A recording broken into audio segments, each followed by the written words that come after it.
What's up everyone, I'm the one and only Zage, and as you can tell by the title, we'll be covering Kizaru vs Big Mom. These two served as major antagonists in the most recent arcs, with the Big Mom featured in Wano and Kizaru featured in Egghead. This is an interesting matchup because there was actually a chance of this happening in the main story. Kizaru offered to stop Big Mom from meeting Kaido, however Akainu denied him because of the unknown strength in Wano.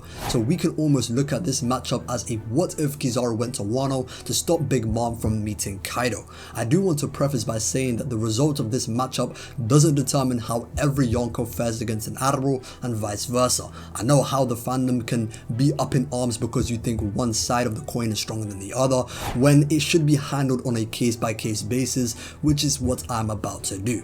But before we delve into it though, be sure to smash the like button and subscribe to the channel, as over 80% of you that clearly enjoy the content aren't subscribed, so what's he waiting for? It doesn't cost you a dime, just press the red button and your support is much appreciated. We can start things off with the Zaza fiend Kizaru, who is the user of the light fruit. The Lokias are stated to be the strongest type of devil fruit, and due to his fruit he's stated to be the fastest of the admirals in the Viver card. Kizaru can use both observation and armament haki, and is only confirmed to be able to use advanced armament haki for now, which he displayed when he blocked Whitebeard's quake along with the other admirals. Kizaru's first major fight in the series was against Silver's Rayleigh, where they essentially fought to a stalemate. Sentomaru was shocked that even the Dark King can stop Kizaru, which goes to show how strong Kizaru is considered to be.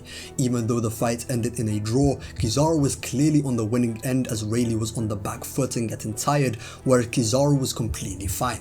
This at the very least portrays Kizaru as stronger than old Rayleigh, who was considered too strong for the Marines to deal with along with the Whitebeard pirates. Rayleigh was also strong enough to force Blackbeard into cooperating as he mediated the situation between Blackbeard and Boa Hancock. Even though Rayleigh did admit to being weaker than Blackbeard, the fact that Blackbeard didn't engage with him and was still visibly shocked at his appearance still portrays him as strong enough to give a Yonko a tough fight. This line of scaling for Kizaru would be consistent as he would later fight Yonko Luffy in Egghead. This wasn't the typical Luffy fight where they're both trying to defeat each other, rather Luffy's goal was to hold off Kizaru while Vegapunk and the others escape, and Kizaru's goal wasn't to defeat Luffy but to get past him in order to kill Vegapunk and complete his mission. At the start of the fight, Kizaru was able to easily block a kick from base Luffy, which was arguably coated in Conqueror's Haki. This is impressive as even a version of Luffy that hadn't mastered Conqueror's coating yet could deal lasting damage and overpower Hybrid Kaido. If Luffy wasn't using advanced Conquerors, then the feat isn't as impressive as I just said, but I'll leave that up to you guys. I should preface by saying that some of these feats can be interpreted in multiple ways, like the one I just covered, so I'll be offering both sides rather than just shoving down my personal opinion. Kizaru would then fight Snake Man and easily swap hands with him, and even fly so fast that he left the island before Luffy noticed he was gone. Kizaru then blitzed Snake Man and kicked him so far that he got overwhelmed out of the Labo phase entirely. As Luffy's being sent flying, you do see this trail of smoke, which could arguably indicate that Luffy actually got kicked out of Gear 4. This is similar to how Kaido knocked out Gear 4 in Act 1, as you can also see this trail of smoke when Luffy's flailing out of the form. The trail of smoke could just be the smoke that Gear 4 generally emits, but since Luffy did return to the fight in Gear 5, both interpretations are technically possible. We've also seen drunk Kaido face off against Snake Man and wasn't able to keep up with Luffy's speed at all until he used Future Sight. Since Kizaru was easily able to keep up and blitz Snake Man, this puts his speed significantly above non-Future Sight Kaido. However, a debate can be had on whether Conqueror's coating can boost one's speed, and I've given my argument for that in the past. To explain it briefly, we've seen base Luffy unable to fully dodge base Kaido's Thunder Bagua. However, after learning Conqueror's coating, Luffy became fast enough to blitz a drunk hybrid Kaido's Thunder Bagua with only Gear 2nd. Kizaru didn't face off against a Conqueror's coated Snake Man, so it might not be the same speed as the one Kaido faced off against. The argument against it typically is that Luffy got the boost in speed from the initial bloom in Haki, which he now kept in general, rather than getting a speed boost every time he activates advanced Conquerors. The more we see these advanced Conquerors fight, the more we'll get a better understanding of this. As of this recording, Lucci vs Zoro hasn't concluded, and the last time we saw this fight, they were trading attacks while Zoro wasn't using advanced Conquerors, and he seemingly just turned it on as we cut away from the fight. So maybe that fight will give us a better indication of how advanced Conqueror's Haki influences the user. Anyways, just like before, I'll leave this for you guys to decide and debate amongst yourselves. Kizaru would later fight Gear 5, who was consistently shown trying to get away from him rather than straight up fight him. Whenever they clashed, Kizaru was shown being able to swap hands with Gear 5 equally, although Luffy wasn't using advanced conquerors in this moment. It's not until Gear 5 was about to reach its limit that Luffy used the White Star gun, which went into Kizaru's head and knocked him down. At the same time Gear 5 reached his limit, Luffy passed out as a result of the fight.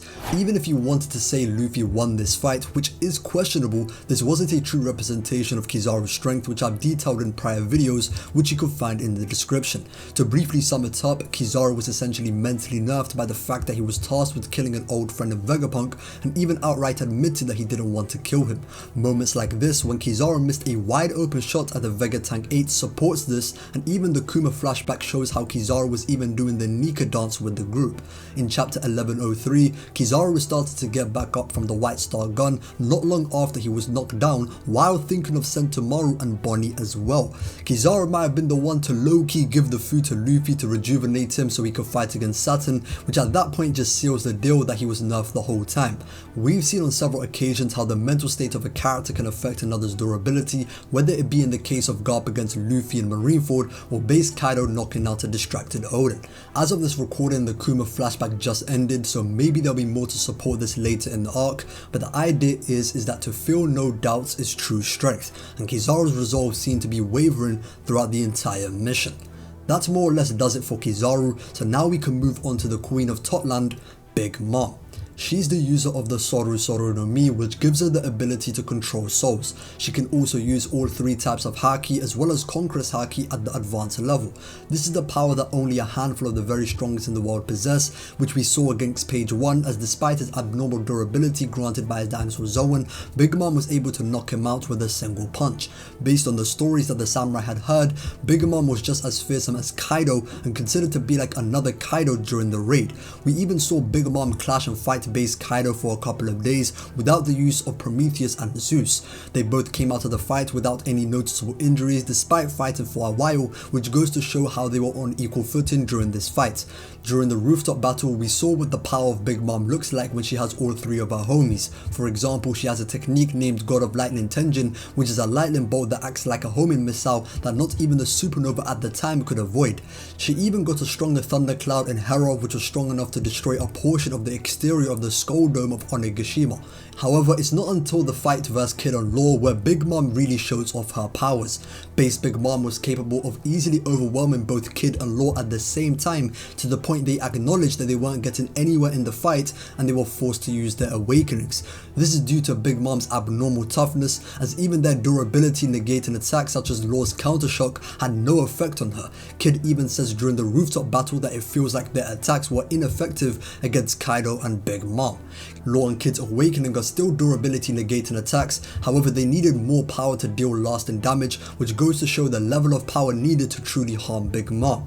In response to their power-ups, Big Mom responded in kind by using a year of her life to make herself overall stronger. Her continued dominance didn't stop until she seemingly defeated them, however this wasn't the case, and as a result she was caught off guard by Law. With their awakened attacks in succession, Kid and Law were able to break her ribs and arm, however Big Mom had the ability to heal her bones. Big Mom was even fast enough to react to and protect herself from Kid's corner Dio while weighted by the tower on her back. Ultimately, it took the combined effort of Kid and Law's strongest attacks to take the old hag down. Firstly, Law used his Puncture Will, which is strong enough to create a crater beneath Onigashima, and Kid used the damned Punk twice to push Big Mom through the hole. Even the Kazenbo helped the defeat of Big Mom, as it destroyed the bombs which destroyed Big Mom's footing, which made her fall out of Onigashima and into the magma. Despite her defeat at the hands of Kid and Law, she seemingly didn't use Advanced Conqueror's Haki the entire fight for some odd reason, which means she wasn't even at her best. Not only does it mean that her attacks weren't at her best, but arguably her durability and speed weren't at her best too. Unless Big Mom somehow returns to the story, we will never really know how strong a full-powered Big Mom is, but there's no doubt that it's much stronger than the version we saw during the raid. Some may say that a full-powered Big Mom should narratively be comparable to Kaido, however moments like Kaido calling her pathetic or the Beast Pirates considering considering Kaido the ultimate adversary doesn't make that argument very convincing. Her only claim to being on that level are based on the stories the samurai had heard about her being as fearsome as Kaido, but just being as fearsome as Kaido doesn't necessarily mean she is as strong as Kaido, and at the end of the day these are just stories. The strongest technique she used during the raid was the 3000 Leagues of Misery, which was split in two by a fatigued Law outside of his room and dodged by Kid without any use of magnetism or his mech. Even though Advanced Conqueror's Haki is a massive power up, there is no way that this technique would go from this to being comparable to Kaido's strongest technique. Anyways, despite all that, the fact that the weakest version of Big Mom at the end of Whole Cake Island was still a threat to not only the Straw Hats, but her entire crew goes to show that she always was and will be a freak of nature. Now, with both Kizaru and Big Mom fully covered, who would actually win this fight? Despite Big Mom's toughness, her speed simply doesn't compare to Kizaru's, so much so that it'd be her downfall. The most that we can say for Big Mom's speed is that she's at least faster than base Kaido and maybe as fast as a non-drunk hybrid Kaido, which to be honest is really pushing it. Attacks such as Misery could get blitzed and dodged by Kid and a fatigued Law, and we've seen a healthier Law get blitzed by a hybrid Thunder Bagua, which Kaido wasn't even drunk at this point. Gear 2nd Luffy was able to literally dance on a hybrid Thunder Bagua, and Kizaru was fast enough to swap hands with Gear 5. Kizaru would also have the power to damage Big Mom as he can use Ryo as well as his light abilities. Kizaru was on the winning end in his fight versus Rayleigh, who we know can use Advanced Conqueror's Haki, so Kizaru's best attack should at least be able to match Rayleigh's best Advanced Conqueror's techniques.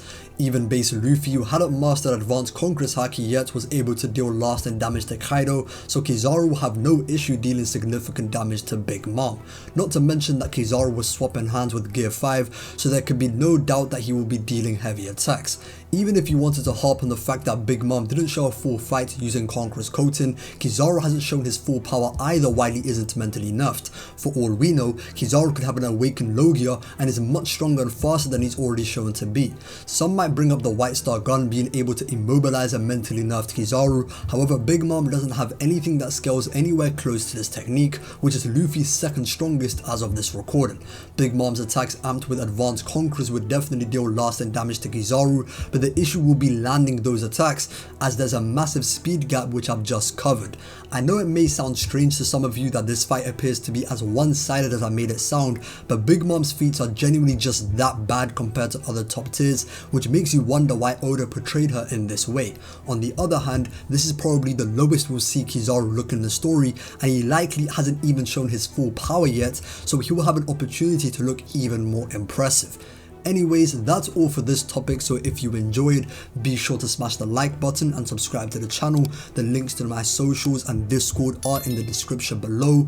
I've been the one and only Zage, and until next time.